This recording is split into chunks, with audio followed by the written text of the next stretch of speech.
Hi everyone and welcome back. So all we're going to do today is try and touch this up.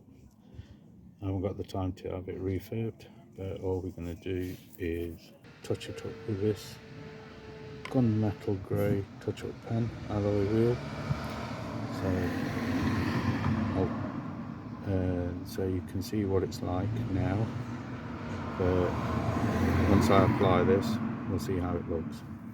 So here's the first coat. Don't look too bad.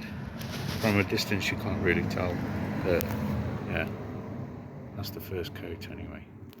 And then I'll do the rest and then come back.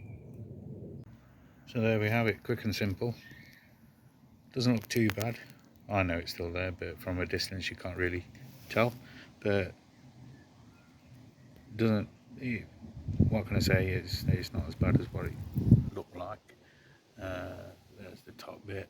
So yeah, I'm happy with that for now until I get them refurbed. So hope you like this video. Please do give it a thumbs up, like, share and subscribe. Appreciated. Cheers.